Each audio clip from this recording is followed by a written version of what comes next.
नमस्कार दोस्तों, मेरा नाम है Nidhi Tiwari. I am an architect and an independent professional. आज की हमारी वीडियो का टॉपिक है think you should know before designing your house. 10 चीज़ें जो आपको ज़रूर जान लेनी चाहिए अपना घर या ऑफिस डिज़ाइन करने से पहले। लास्ट में वीडियो के आपके लिए एक्स्ट्रा टिप है, तो ज़रूर वीडियो को एंड तक देखें। सबसे पहले आप अपनी लाइफस्टाइल, अपनी नीड्स को समझें। लाइफस्टाइल और नीड्स से मतलब है कि आपके घर में कितने लोग हैं, आपको कोई एक्स्ट्रा ऑफिस स्पेस की ज़रूरत है क्या? या फ्यूचर में शादी होने वाली है तो एक एक्स्ट्रा बेडरूम लगेगा क्या?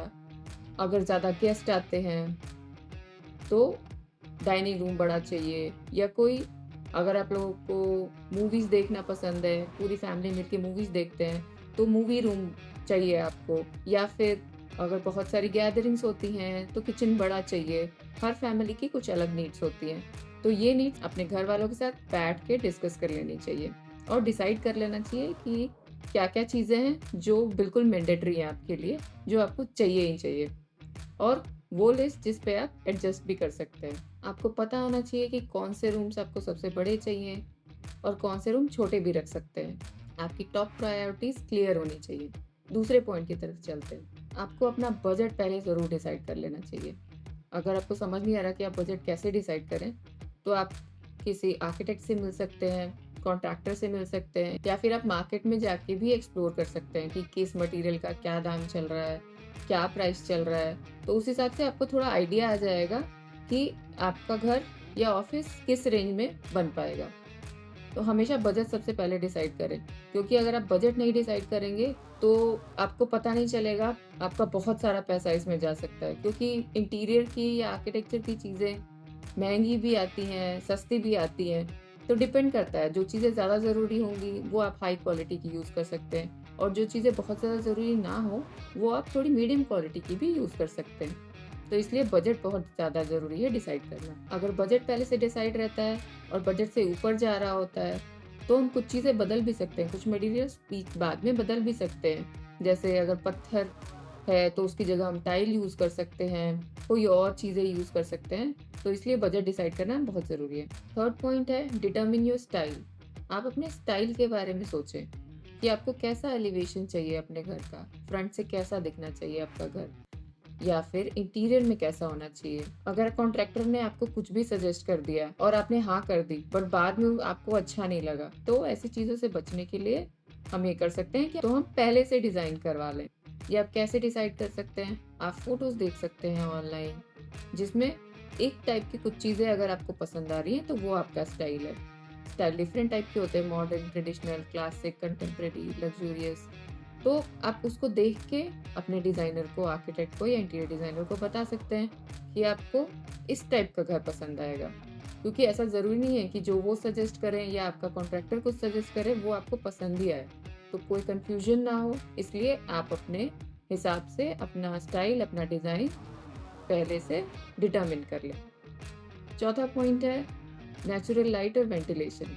हमेशा अपना घर या ऑफिस डिज़ाइन करते हुए ये बहुत ही इम्पोर्टेंट पॉइंट है कि आप ये देखें कि आपको हर रूम में नेचुरल लाइट मिले और वेंटिलेशन मिले। ऐसा नहीं होना चाहिए कि किसी रूम में आपको नेचुरल लाइट नहीं मिल रही है। विंडोज़ का ओरिएंटेशन बहुत ज़रूरी है मैक्सिमम सनलाइट और हवा के लिए। इससे आपका घर एनर्जी एफिशिएंट भी हो जाएगा। आपको दिन में लाइट्स ऑन करने की ज़रूरत नहीं पड़ेगी, और अगर हल्की गर्मी है या हल्की ठंड है तो आपको फैन या एसी यूज़ करने की ज़रूरत नहीं पड़ेगी। उससे आप काफ़ी सेविंग कर सकते हैं लॉन्ग रन में। तो इसलिए इस बात पे भी पूरा ध्यान दें। पाँचवा पॉइंट है कि जब आप लेआउट प्लान कर रहे हैं, तो आप ध्यान रखें कि आपके रूम्स आपस में कैसे कनेक्ट हो रहे हैं। ऐसा ना हो कि एक लंबा-सा कॉरिडोर बन जाए, वो बिल्कुल अच्छा नहीं लगता है। सर्कुलेशन आपका स्मूथ होना चाहिए और रूम्स आपके फंक्शनल होने चाहिए। कोई रूम ऐसा नहीं होना चाहिए जिसमें एकदम अंधेरा रहता हो और उसको आप यूज़ ही ना कर पाएँ, कोई जाना ना चाहे उस रूम में। तो ध्यान रखें ऐसे कोई स्पेस वेस्ट ना हो आपकी। छठा पॉइंट है, आप फ्यूचर के बारे में सोच के अभी अपना घर डिसाइड करें।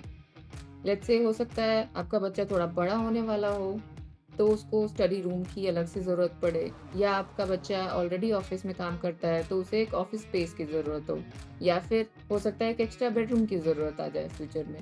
तो आप फ्यूचर के एक्सपेंशंस के बारे में भी सोच के अपना डिज़ाइन करें या करवाएँ।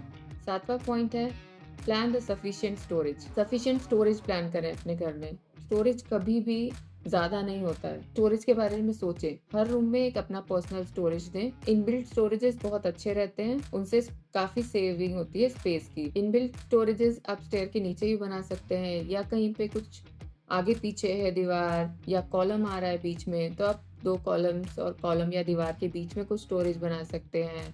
कंसोल जैसा बना सकते हैं। तो आप ये चीज़ें एक्सप्लोर कर सकते हैं। तो हमेशा स्टोरेज का ध्यान रखें, क्योंकि इवेंचुअली हमें ज़्यादा जगह चाहिए होती है स्टोरेज की। 8th पॉइंट है plan outdoor spaces. Outdoor spaces plan करना भी बहुत ज़रूरी है। बड़ी बालकनी हो या छोटा सा गार्डन हो, कोई भी ग्रीन आउटडोर स्पेस वो आपकी क्वालिटी ऑफ लाइफ को इम्प्रूव कर देता है। देखने में तो सुंदर लगता ही है, आपको एक एडिशनल स्पेस और मिल जाता है रिलैक्स करने के लिए और चिल करने के लिए। 9th पॉइंट है consider eco friendly and energy efficient materials. आजकल मार्केट में बहुत सारे टाइप के एनर्जी एफिशिएंट और इको फ्रेंडली मटेरियल्स अवेलेबल हैं।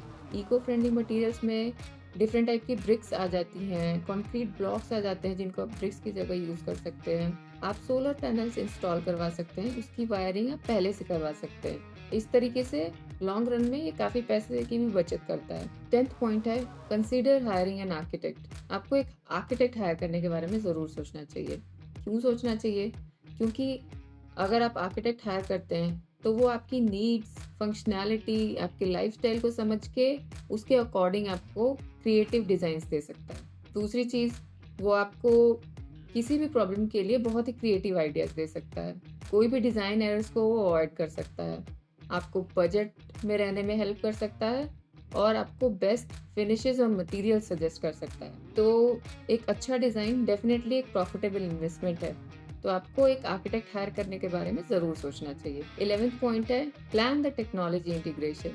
अगर आपने स्मार्ट होम के बारे में सुना है और उसके आप कुछ फीचर्स अपने घर में चाहते हैं, जैसे ऑडियो विजुअल कंट्रोल हो गया, लाइट्स का कंट्रोल हो गया, सिक्योरिटी लॉक्स हो गए, तो आपको वो डिज़ाइन के टाइम पर ही डिसाइड कर लेने चाहिए, एक्सप्लोर कर लेने चाहिए।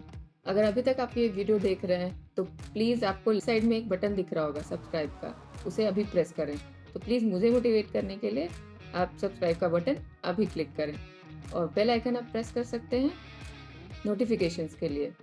तो चलिए अब एक्स्ट्रा टिप की तरफ चलते हैं। आपको अपने एरिया के बिल्डिंग कोड्स और रूल्स और रेगुलेशंस के बारे में पता होना चाहिए। कभी भी डिज़ाइन करने से पहले आपको ये रूल्स रेगुलेशन पता कर लेने चाहिए। ऐसा नहीं होना चाहिए कि आपने एक एक्स्ट्रा फ्लोर बना दिया और बाद में आपको पता चल रहा है कि आप तो 3 फ्लोर ही बना सकते थे। तो ये सब मिस्टेक्स से बचने के लिए, अपना खर्चा बचाने के लिए मुझको रेगुलेशन सबसे पहले देख लेने चाहिए। Thank you very much.